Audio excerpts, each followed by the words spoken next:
Hey everyone, and welcome to this explainer. Today, we're going on a really incredible mission to completely demystify how the massive metal tube of a commercial airliner actually functions.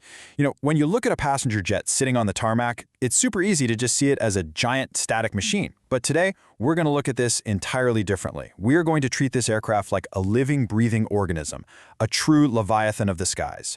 We're literally peeling back that aluminum and carbon fiber skin to reveal the incredible anatomy hiding underneath.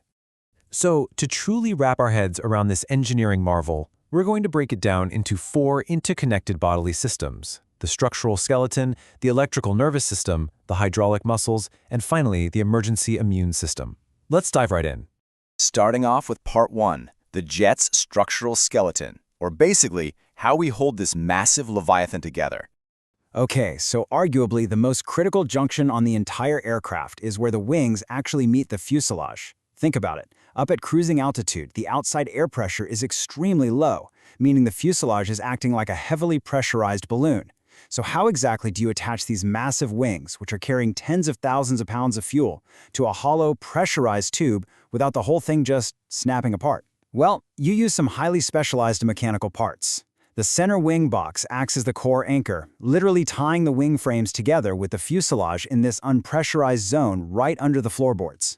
Beneath that, a keel beam steps in to offer critical added support. And wrapping the whole thing up, you have a wing-to-body fairing that interlocks with a pair of external longerons. Together, these specific parts form an unimaginably strong, unified anchor point. Now you might be wondering about the engines. They don't just sit on the wings, right? They're suspended from them by a structure called a pylon. But here's the really brilliant part. The engines aren't just rigidly bolted to the wings. If they were, they'd literally snap off under extreme pressure. Instead, engineers use titanium links and tension bolts to mate aluminum and titanium plates together. This creates a connection that is, for sure, incredibly strong, but also necessarily flexible. It allows those massive, heavy engines to safely absorb all the extreme vibrations and turbulent forces of flight without damaging the wing. All right, moving on to Part 2, generating electrical power. This is the airplane's nervous system. If there is one thing aviation engineering is absolutely obsessed with, it's redundancy. And you really see that in the plane's perfectly resilient power hierarchy. Hidden right underneath the floorboards, tucked behind the flight deck and the wings, are the airplane's brain centers. These equipment bays are just packed with a dizzying array of computers controlling everything from tire pressure monitors to complex high-lift flight systems. Now, to keep these systems alive, step 1 is your primary power, massive electrical generators attached directly to those main jet engines. But what if those fail? Well, step 2 kicks in immediately. The APU, or auxiliary power unit, takes over as a backup. And if things go really wrong, like catastrophic, everything has failed wrong, step 3 deploys. A ram air turbine, or RAT, drops down to provide power for absolute emergencies. Let's talk about that APU for a second, because it's fascinating. Located all the way back in the tail cone of the aircraft, the APU is essentially its own miniature jet engine. Seriously, it has an electric battery-powered starter, it actively draws in air, mixes it with fuel, and ignites it. This little workhorse quietly does the heavy lifting while the plane is just parked at the gate, giving you cabin air conditioning and powering up the cockpit electronics. But even more importantly, it provides the highly pressurized air required to rotate the main gearboxes and actually get those giant main engines roaring into life before takeoff. Up next is Part 3, hydraulic muscle and movement. Let's see how all that electrical power is translated into physical action.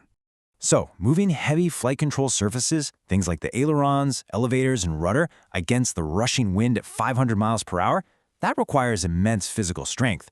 And the secret to all this movement is, once again, extreme redundancy. The airplane's workload is smartly split across 3 entirely independent hydraulic systems. System 1 handles the left thrust reverser and flat power drive. System 2 mirrors it perfectly, running the right thrust reverser and slat power drive.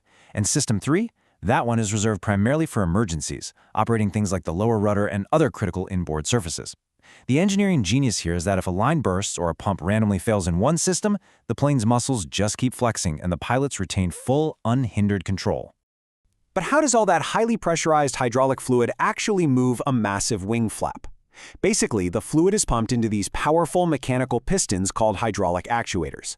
Now, because aerodynamics demand that the wings and tail be super sleek and thin, these powerful actuators have to be squeezed into incredibly tight small spaces inside the wing structures. To maintain that redundancy we just talked about, multiple actuators are attached to a single flight surface, each drawing from those different, independent hydraulic systems. This completely guarantees that every single time the pilot commands the plane to roll, pitch, or yaw, our Leviathan immediately and forcefully responds. And finally, we arrive at part 4, the built-in emergency systems. This is the aircraft's ultimate immune system. Because, let's face it, no matter how incredibly strong the skeleton is or how redundant the muscles are, things can still go wrong up there. This is where we find some of the most fascinating fail-safes. Take oxygen, for example. If the cabin suddenly loses its pressurization, everyone needs to breathe, right? But the solutions are surprisingly different. For us passengers, masks automatically drop from above, triggering a rapid chemical reaction that literally generates about 13 minutes of life-saving oxygen. That's just enough time for the pilot to rapidly descend to a safe, breathable altitude. Meanwhile, the crew relies on dedicated, portable oxygen cylinders stored right in the galleys. These provide about 15 minutes of air, giving them the vital mobility they need to manage the crisis and check on the passengers in the cabin. Now, take a look at this specific number, 200 degrees Celsius, which is about 390 degrees Fahrenheit.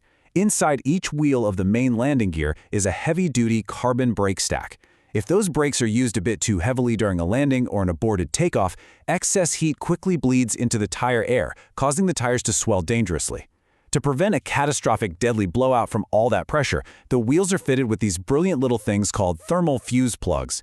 The exact moment the temperature inside hits 200 degrees Celsius, these plugs intentionally melt. This rapidly rushes the air out of the tires, instantly relieving the pressure and actively cooling the brakes.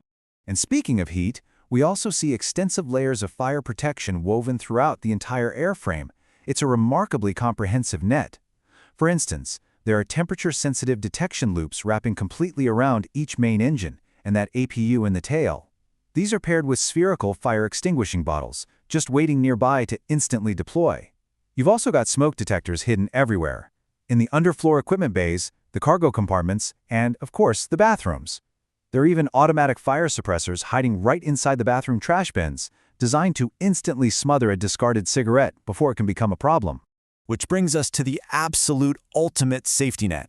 Remember that power hierarchy we talked about earlier? Well, if the main engine's shut down and the APU backup somehow fails, leaving the plane totally without electrical power, the ram air turbine, or RAT, takes over. It's an absolutely ingenious mechanical windmill that literally drops right out of the bottom of the plane. It uses the rushing air of the aircraft's own forward momentum to spin rapidly, and that spinning? It generates enough emergency electrical power and pressure for hydraulic system number 3, keeping the plane's heartbeat and muscle movements alive just long enough so the pilots can land safely.